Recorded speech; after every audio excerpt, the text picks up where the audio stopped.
What's up, guys? You know who this is. It's your boy Ruben. I got a couple things I want to talk about today. Primarily, just a little bit of a payroll rant. It'll make sense in a little bit, I promise. Anyway, over the past week, I've been dealing with a lot of stuff, man. My wife had a death in the family. I had to go out of town and do the whole family thing. It was her cousin. He was 36 years old. He was waiting to have surgery at a hospital in Houston, Texas, when he had a massive heart attack and died. So we've been a little busy with that, but what I really wanted to talk about, because no one really wants to hear about that sort of thing. What I really wanted to talk about was last week on Friday, so I guess 9 days ago, I received my paycheck from a part-time job that I hold. You guys know I'm a firefighter paramedic, and I work full-time for the City of Kingsville Fire Department, and everything's great there. You know, I get paid on time, everything's good, but I also work part-time as a paramedic for a private service that covers Nueces County, the more remote regions of Nueces County in South Texas, and everything's usually pretty good here too, but last week when I got my payroll check, I went, deposited it into my bank, and didn't have any problems with it. It showed the funds immediately available, so I took off to the funeral. Right, it was about 3 hours from where I live, so I had to make that little drive. But you know, I assumed that everything was all good. Anyway, I used my debit card for everything, and while I'm out of town, I used it for a lot of stuff. You know, some of the transactions were little, some of the transactions were big, but I used it for everything. So all of these different transactions will play a part here in a second. Okay, so here's the thing. I get back from out of town, go back to work at the fire department like I normally would have, and I get an email from my bank that I had deposited that specific check-in, which just so happens to be the account that I was using when I was out of town. So, yeah, they tell me that the check did not clear, and they removed those funds from my account, and on top of removing the funds from my account, they held $1,200 of my own money to cover the difference of, I guess, the payroll amount and I guess some of the expenses that I made. So now, not only am I out the money that didn't get deposited, but now they're holding hostage, you know, my own personal money that is from somewhere else, and I can't access that. So I'm about to have a really bad day, right? Well, thankfully, on Thursday, which was the very following morning, my fire department check, it's a direct deposit, clears. It goes into my account, and I don't have too much to worry about. Now I have, you know, extra money, and I'm okay, but that still doesn't fix the problem with the original paycheck, right? I still don't have a paycheck from this company, so my direct supervisor, when I called him and told him what happened, he got on it, and he went, he actually has to travel to take care of some of these things, and he went down to the main office of this company that I work for, and they cut me another check. They just, they printed me another check from a specific bank, which is, well, I hope to remain nameless here. I may let it slip, I'm not sure. I'm a little upset about it, but they just cut me another check, and he says, alright man, well, here's another check, I guess just do what you have to whenever you get the chance. Well, he left it at the Central Fire Station in Kingsville, where I would normally be at now. That specific day I was not at Central Fire, I was at Station 2 specifically, and I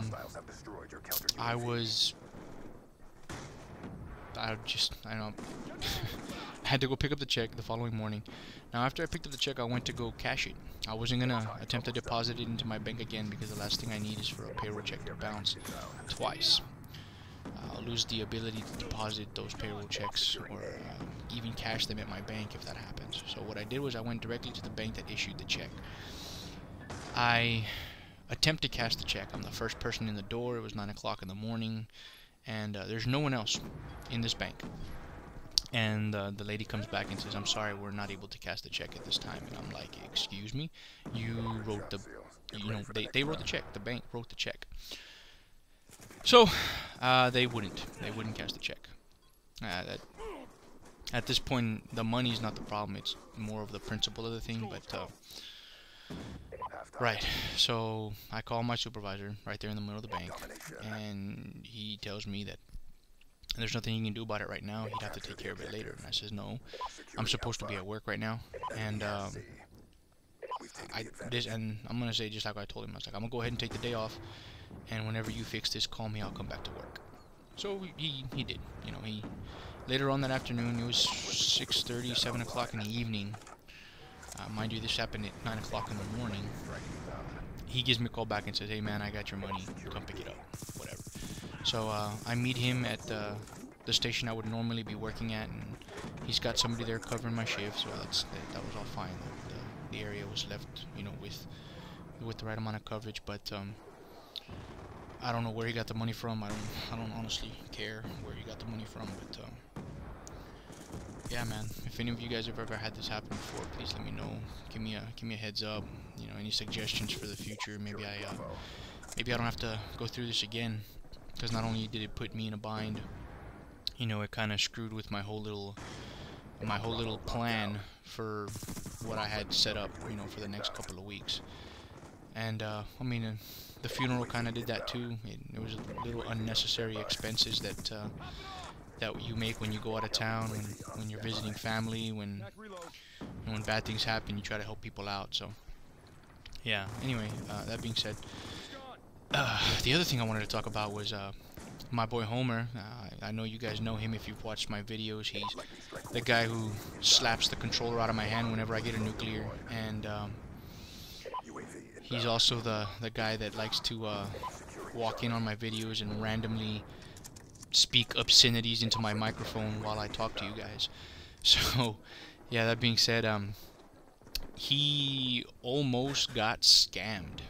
He came in yesterday morning to work and showed me an email that he got from what he believed was his PayPal account. The PayPal account looked legit. The email said that someone tried to access his account and transfer some funds, and for him to access his PayPal account and change his password and update his credit card information, or change it or renew it. I'm not sure what the hell exactly what it was with his credit card, but they said it said that go to PayPal and change your password. So he did. He went to the link on the on the email from PayPal and followed the instructions to change his password, let himself in. Now Homer told me that he instantly started feeling suspicious about the email. When he went to log in, it automatically logged in. Now it looked just like a PayPal login. I have one, and this web page itself looked very legitimate. It did not look fake. It had the copyright, the PayPal copyrights at the bottom. All it was a trip, man. This thing looked legit. But when he showed it to me, because my brother does a lot of programming, he the first thing I looked at was the actual web address, and the web address wasn't for PayPal. It was for some website that allows you to make a website. You know, I'm not gonna mention what website it is because I don't know the copyright that goes behind that. I don't want any kind of infringement on anybody's privacy. You know, Homer didn't care. He wanted me to tell this story to you guys so that you guys could have a laugh. And so he went to this website. He went through everything, changed his password like it asked him to, and started to update his credit card information, but he couldn't remember the whole credit card number that he had logged into his PayPal. So what he did was he sent his son out to the truck to go get his wallet, because like any good father leaves his wallet in his truck. Anyway, he gets the credit card and starts looking through, but while his son is out there getting his wallet, he decides to scroll down the web page and take a look at what other information they're going to need from him. So he scrolls down, and toward the bottom of the web page, it's asking him for his specific PIN number for the credit card, and that's when he realized it was a fraud. And yeah, man. Anyway, this game's coming to an end. If you guys have had this PayPal scam pulled on you, please let me know. I'll talk about it. Anyway, you guys have fun. Be safe. Objective parameters obtained. Well done.